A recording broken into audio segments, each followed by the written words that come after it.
நீங்கள் பார்த்துக் கொண்டிருப்பது AJK டிவியின் புதுவை மாலை.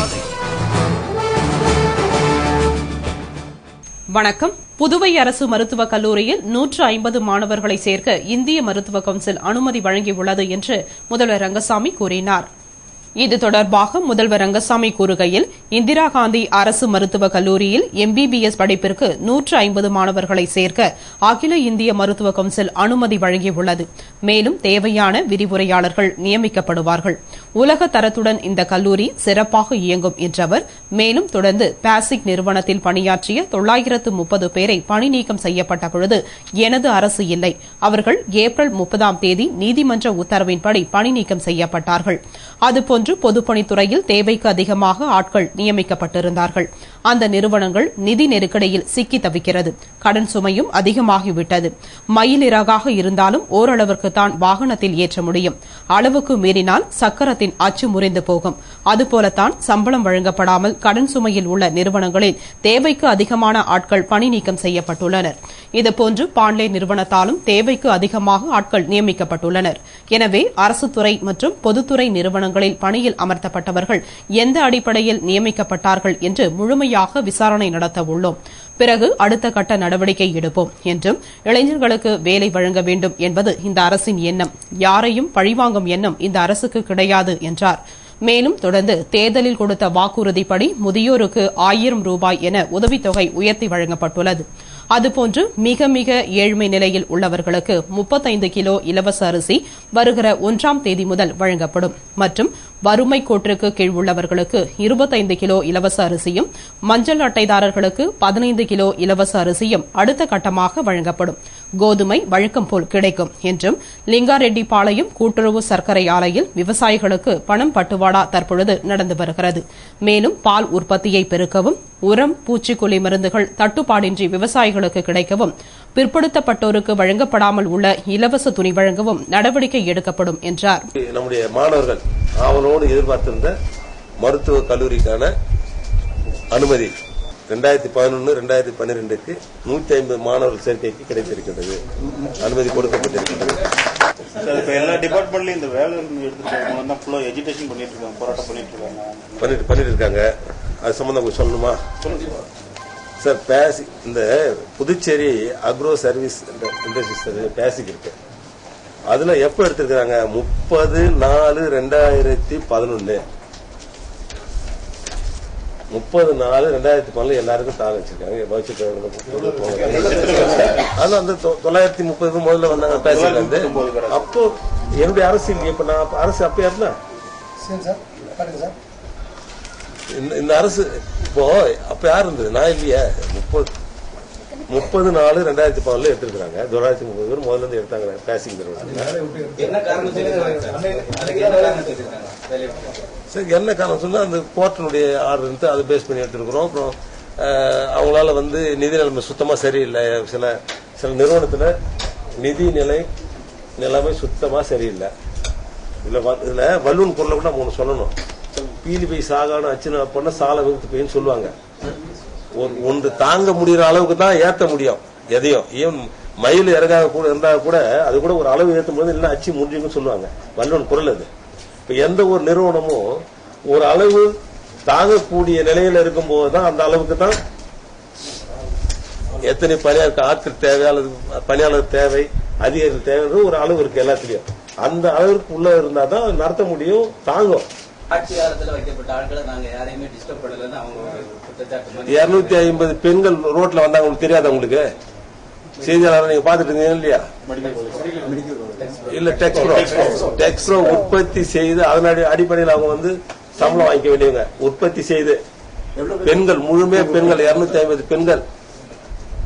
அது உற்பத்தியின் அடிப்படையில் அவங்க சம்பளம் கிடைக்கும். அது ஒரு தொழில். அப்போ அது மாதிரி இல்ல. இது எங்களுடைய அரசு பொறுப்பேற்ற பிறகு உடனடியாக நிர்வாகத்துல இது மாதிரி நடவடிக்கை என்பது இதுக்கு முன்னாடியே வந்திருக்கு. பேசிக் நிறுவனத்தில் ஒரு வந்திருக்கு. மற்றதுல அவங்களால கொடுக்க முடியல. இப்பதான் எங்களுடைய அரசுக்கு இந்த நெருக்கடியான நிலை இப்பதான் தெரிகிறது துறை மூலமா. இனிமேல் நீங்க சொன்னது மாதிரி அது சம்பந்தமா என்ன முடிவு எடுக்கிறது என்னுடைய அரசு எல்லாம் இது அமைச்சரவை கூட்டத்தில் முடிவு எடுத்து பிறகுதான் அது தெளிவான ஒரு முடிவு வர முடியும் என்னன்னு. எங்களுடைய அரசு அறிவித்தபடி மிக மிக ஏழ்மையானவர்களுக்கு 35 கிலோ இலவச அரிசியும், பிபிஎல் வறுமை கோட்டு கீழே உள்ளவங்களுக்கு 25 கிலோ அரிசியும், மஞ்சள் அட்டைதாரர்களுக்கு 15 கிலோ அரிசியும் வழங்கப்படும் என்று அறிவித்திருக்கிறது. அதில் முதலில் 1ஆம் தேதி முதல் 35 கிலோ இலவச அரிசி மிக மிக வறுமை கோட்டிற்கு கீழே உள்ளவர்களுக்கு வழங்கப்படும். அது சார் கோதுமை எப்பொழுது கிடைக்கிற மாதிரி கிடைத்துக் கொண்டிருக்கும். புதுவை முன்னாள் முதல்வர் வைத்தியலிங்கம் திமுக மாநில அமைப்பாளர் ஜானகிராமனை சந்தித்து சிறிது நேரம் உரையாடினார். புதுவை முன்னாள் முதல்வர் வைத்தியலிங்கம் திமுக மாநில அமைப்பாளர் ஜானகிராமனை அவரது இல்லத்தில் சென்று சந்தித்தார். பின்னர் அவரிடம் சிறிது நேரம் உரையாடிவிட்டு அங்கிருந்து புறப்பட்டு செல்கையில் பத்திரிகையாளர்களிடம் மரியாதை நிமித்தமாகவும் எனக்கு மிகவும் நெருக்கமானவர் என்பதனாலும் சந்தித்து உரையாடினேன் என்று கூறினார். பின்னர் அங்கிருந்து புறப்பட்டுச் சென்றார். நிகழ்ச்சியின் பொழுது சட்டமன்ற உறுப்பினர் நாஜிம் மற்றும் திமுக நிர்வாகிகள் பலர் உடனிருந்தனர்.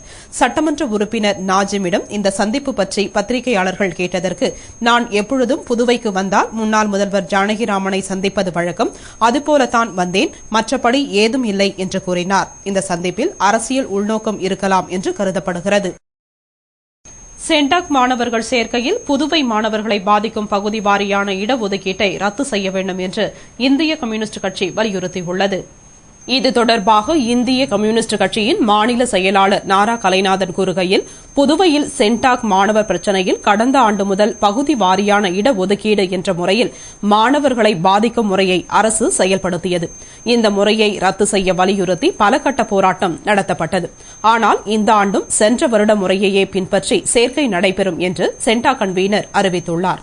இந்த முறைப்படி இடஒதுக்கீடு செய்யப்பட்டு சேர்க்கை நடந்தால் காரைக்கால், மாஹே, ஏனாம் மாணவர்களுக்கு ஒதுக்கப்பட்ட இடஒதுக்கீட்டிலும் புதுவை ஒதுக்கீட்டிலும் புதுவை மாணவர்களுக்கு இடம் கிடைக்கும் சூழ்நிலை உருவாகும். இதனால் புதுவை மாணவர்கள் பாதிக்கப்படுவார்கள். எனவே புதியதாக பொறுப்பேற்றுள்ள அரசு தற்பொழுதைய இடஒதுக்கீட்டு முறையை கைவிட்டுவிட்டு புதிய முறையில் சென்டாக் மாணவர் சேர்க்கையை நடத்த வேண்டும்.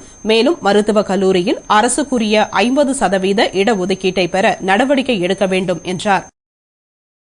டீசல் விலையை மத்திய அரசு உயர்த்தியதைத் தொடர்ந்து சொகுசு பேருந்து கட்டணம் உயர்த்தப்படுகிறது. இதனால் காய்கறி விலையும் உயரும் அபாயம் உள்ளது. மத்திய அரசு டீசல் விலையை லிட்டருக்கு 3 ரூபாய் உயர்த்தியுள்ளது. இந்த டீசல் விலை உயர்வு காரணமாக பேருந்து கட்டணத்தை உயர்த்த மாட்டோம் என தமிழ்நாடு அரசு பேருந்து துறை அறிவித்திருந்தாலும் தனியார் சொகுசு பேருந்து உரிமையாளர்கள் கட்டணத்தை உயர்த்த முடிவு செய்துள்ளனர். 400 கிலோமீட்டருக்கு மேல் செல்லும் சாதாரண பேருந்துகளுக்கு 30 ரூபாயும், ஏசி பேருந்துகளுக்கு 50 ரூபாயும் உயர்த்த இருப்பதாக தகவல் வெளியாகியுள்ளது. இதற்கிடையில் டீசல் விலை உயர்வுக்கு எதிர்ப்பு தெரிவித்து நாடு முழுவதும் வேலை நிறுத்தத்தில் ஈடுபடுவது என்று லாரி அதிபர்களும் முடிவு செய்துள்ளனர்.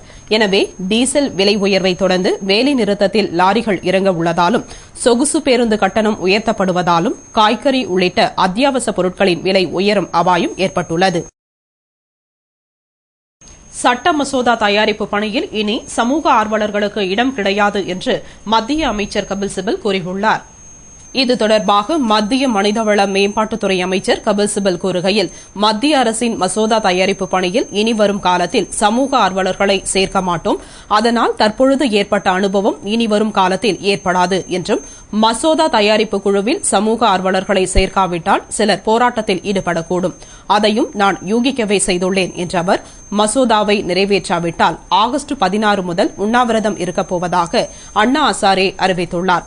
அந்த சூழ்நிலை வரும்பொழுது மத்திய அரசு அதை சமாளிக்கும். மேலும் அனைத்து கட்சிகளுடன் வேறு சில சமூக ஆர்வலர்களுடனும் ஆலோசனை நடத்திய பிறகு மசோதாவில் சில திருத்தங்களை செய்யப் போகிறோம் என்றார். மேலும் இத்தகைய பிரச்சினைகளுக்கு உண்ணாவிரதம் சரியான வழிமுறை அல்ல என்று சமூக ஆர்வலர் தரப்பைச் சேர்ந்த நீதிபதி சந்தோஷ் ஹெக்டே கூறியுள்ளார். எனவே மத்திய அமைச்சர்கள் தயாரித்துள்ள வரைவு மசோதாவை இறுதியானதாக கருத முடியாது. சில திருத்தங்கள் செய்த பிறகுதான் நிறைவேற்றுவோம் என்றார். டீசல், கேஸ் மீதான வரியை குறைக்க வேண்டும் என மாநில அரசுகளுக்கு மத்திய நிதியமைச்சர் பிரணாப் முகர்ஜி கோரிக்கை விடுத்துள்ளார். இது தொடர்பாக மத்திய நிதியமைச்சர் பிரணாப் முகர்ஜி கூறுகையில், டீசல், மண்ணெண்ணெய், கேஸ் விலையை மத்திய அரசு கடந்த 24ஆம் தேதி உயர்த்தியது. அதன்படி டீசல் லிட்டருக்கு 3 ரூபாயும், மண்ணெண்ணெய் லிட்டருக்கு 2 ரூபாயும், கேஸ் சிலிண்டருக்கு 50 ரூபாயும் உயர்த்தப்பட்டது. இதற்கு நாடு முழுவதும் எதிர்ப்பு கிளம்பியுள்ளது. மேலும் ஐக்கிய முற்போக்கு கூட்டணியில் உள்ள திரிணாமுல் காங்கிரஸ், தேசியவாத காங்கிரஸ் ஆகிய ஆட்சிகளும் எதிர்ப்பு தெரிவித்துள்ளன. இந்நிலையில் டீசல், கேஸ் விலை உயர்வு தவிர்க்க முடியாதது என்பதால் மாநில அரசுகள் இவற்றின் மீதான வாட் வரியை குறைக்க வேண்டும் என்றும், குறைந்தபட்சமாக கேஸ் மீதான வரியை குறைத்து மக்களின் சுமையை குறைக்க வேண்டும் என்று கோரிக்கை விடுத்து கூறிய அவர், மேலும் கேஸ், மண்ணெண்ணெய்க்கு மத்திய அரசு சுங்க வரியை குறைத்துள்ளது. அதுபோன்று மாநில அரசுகளும் மாநில வரியை குறைக்க வேண்டும் என மாநில முதல்வர்களுக்கு கடிதம் எழுதியுள்ளதாக அவர் கூறினார். இத்துடன் செய்திகள் நிறைவடைந்தன. வணக்கம்.